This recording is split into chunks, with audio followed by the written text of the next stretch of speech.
Vamos a continuar con la descripción de las variantes en la carga, o sea, según dónde ubicamos la carga, qué sucede con las posiciones del cuerpo, con la técnica y el biotipo del atleta. Claramente, en este caso, está yo en las imágenes que tengo más bien un biotipo de palancas largas y tronco corto, pero de todas formas van a poder tranquilamente traducir lo que vamos a ver acá a las personas de un biotipo promedio o un biotipo con palancas cortas respecto al tronco, que por lo general va a ser en términos específicos un tronco más vertical respecto a lo que estamos viendo ahora en las posiciones de sentadilla. De izquierda a derecha tienen ordenadas las sentadillas de la posición de descanso, la sentadilla goblet, la sentadilla frontal o en posición de rack,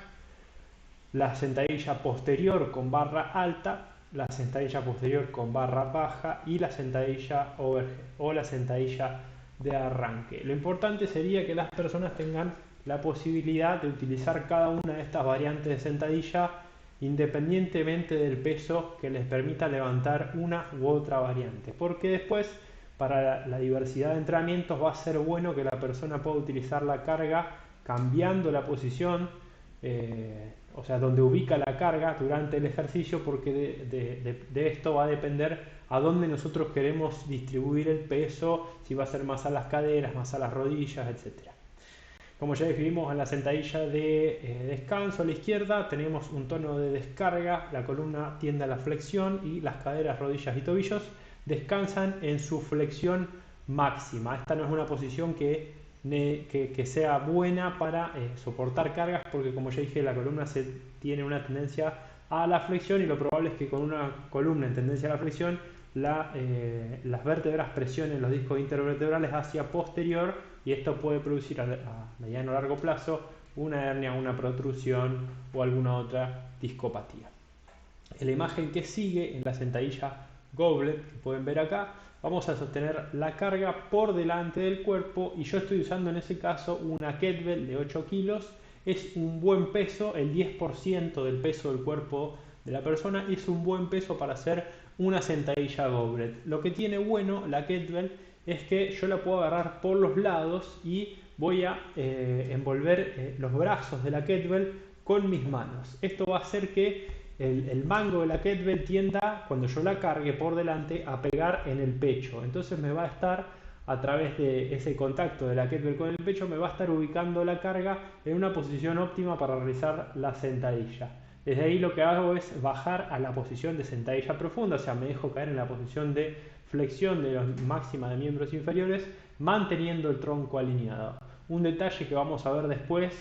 más adelante en este mismo curso, sobre el cambio de posición de las escápulas, va a ser que al sostener la carga por delante, las escápulas alejarse de la columna, el sistema postural del tronco, ¿sí?, que en parte las escápulas cuando se cierran atrás ayudan a dar una mejor estabilidad al tronco, cuando se abren llevando los brazos hacia adelante, las escápulas se alejan, dan una menor estabilidad al tronco superior. Bueno, eso es algo que vamos a tener en cuenta para ver si podemos o no muchas veces subir la carga en la persona que estamos entrenando. Algunas veces subo la carga y tiende a aparecer esta flexión del tronco superior de la persona. Esto me está indicando que la carga que está utilizando es demasiado para que ese sujeto entrene. Por lo general, en esta posición de goblet es fácil para la persona distribuir el peso sobre la planta de los pies. Recordemos que la persona tiene que poder sentir que tira el peso hacia los talones o hacia las puntas, o sea, la persona se sienta en control de la posición de la carga que está empujando con las piernas, a través de percibir si puede distribuir la carga hacia toda la planta del pie, o si lo necesita hacia los talones, o si lo necesita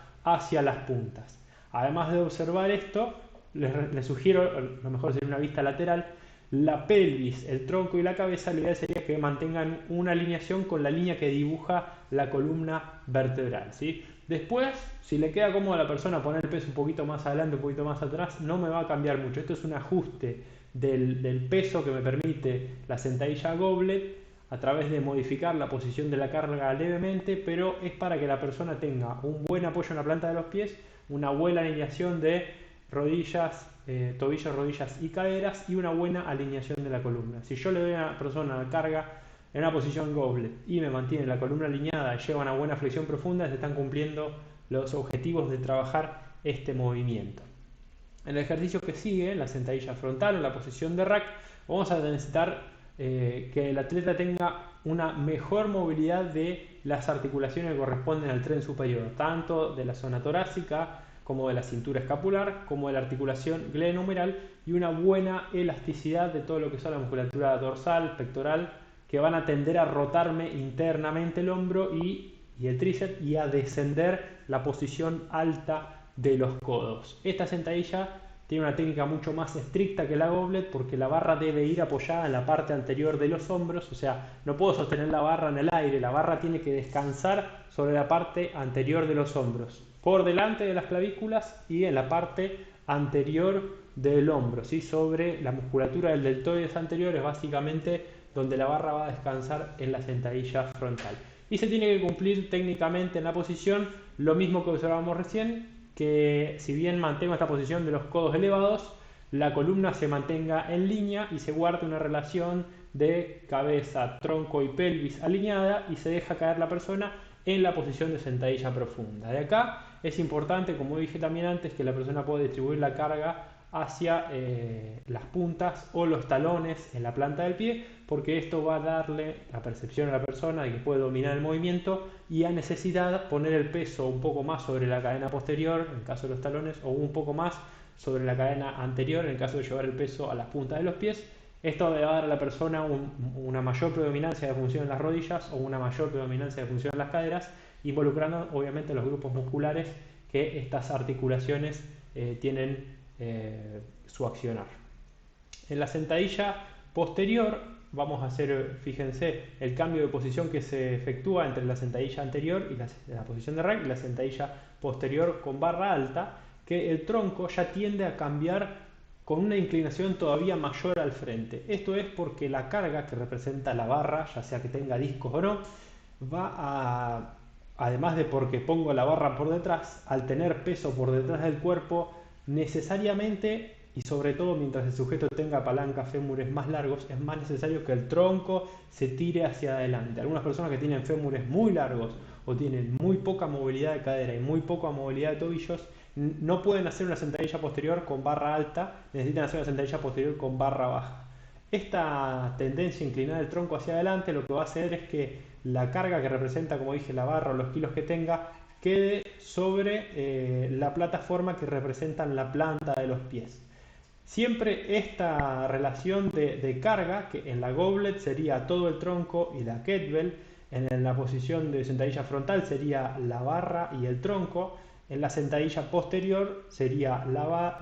el tronco y la barra por detrás. Entonces siempre el tronco va a tener una inclinación anterior mucho mayor en la sentadilla posterior respecto a la sentadilla frontal. Esto me va a dar una necesidad de tener mayor movilidad de cadera y mayor movilidad de dorsiflexión de los tobillos. Si la persona puede sostener la barra por detrás, llevar los codos a los lados y abrir el pecho sosteniendo la mirada al frente mientras se deja caer en la posición de sentadilla profunda, y tenemos que la persona puede percibir la distribución, como ya dije, del peso sobre los talones y sobre las puntas, o sea, puede distribuir la carga un poco adelante, un poco atrás, sin perder la posición alineada de la columna. Estamos teniendo entonces una buena sentadilla posterior con barra alta. En el caso de la posición de sentadilla con barra baja es más sencilla, o sea, técnicamente es más sencilla para la persona, requiere mucho más esfuerzo para mantener los kilos en esta posición, porque los brazos tienen que hacer mucho más esfuerzo y las escápulas tienen que hacer mucho más esfuerzo para mantenerse aducidas. En la sentadilla posterior con barra alta, la barra se apoya sobre los trapecios, en cambio, o sea, sobre la parte superior de los trapecios superiores. En cambio, en la sentadilla posterior con barra baja, la barra se apoya en la parte posterior, no superior, en la parte posterior de los trapecios superiores, ¿sí? Sobre los angulares del omóplato, básicamente se va a estar apoyando. Y ahí tengo que agregar además una traba con los brazos para sostener mejor la carga, pero esta dificultad viene acompañada de una facilidad, que es al tener el tronco más inclinado hacia adelante, una persona que, como dije antes, tiene menor movilidad de cadera, menor dorsiflexión de tobillos, es más probable que la pueda hacer. Creo que si se fijan bien en detalle en estas últimas tres sentadillas que describimos, en la sentadilla frontal la dorsiflexión va más adelante al igual que en la sentadilla posterior con barra alta, y en la sentadilla posterior con barra baja la rodilla queda levemente en una línea más cercana a la punta del pie, si pudiéramos dibujar acá una vertical, ¿sí? Fíjense, esta rodilla está levemente más delante que la rodilla en la sentadilla de su variante de barra baja. Pero bueno, si pueden hacer una buena posición del tren superior, acomodar los omóplatos, y esta sentadilla barra baja les va a cargar menos la zona lumbar, y en una persona que tiene poca movilidad de caderas y tobillos va a ser una buena sentadilla para que la persona empiece a ganar un poco de fuerza si quieren sumar kilos rápido. Y por último, y esta sentadilla barra baja, lo más probable es que el peso se sienta más hacia los talones. O sea, esta persona no va a poder, la persona que solo puede hacer esta sentadilla y no puede hacer un buen back squat con barra alta, lo más probable es que no pueda distribuir la carga hacia la punta de los pies sin darle una tendencia de flexión al tronco. O sea, esta persona va a tener, por falta de movilidad que ya describimos, una tendencia a flexionar el tronco hacia adelante, por la misma posición de sentadilla, una tendencia a que se flexione el tronco hacia adelante, y si además intenta desplazar el peso de todo el cuerpo con la barra hacia adelante, lo más probable es que en lugar de desplazarlo, como no tiene ni la movilidad ni la elasticidad necesaria o suficiente, va a tender a flexionar la columna, y eso puede hacer aparecer molestias, dolores, inflamaciones o lesiones, ¿sí? Y por último, en la sentadilla de arranque o la sentadilla overhead, vamos a tener una tendencia parecido a lo que es la sentadilla o el back squat con barra alta. Lo único que vamos a tener es los brazos extendidos en vertical por encima de la cabeza, ubicándose encima de la cabeza la barra o levemente por detrás. La ubicación de la barra justo por encima de la cabeza o levemente por detrás también va a depender del largo de los miembros inferiores del sujeto respecto al tronco. La persona con palancas largas y un tronco corto respecto a sus palancas, o fémures largos,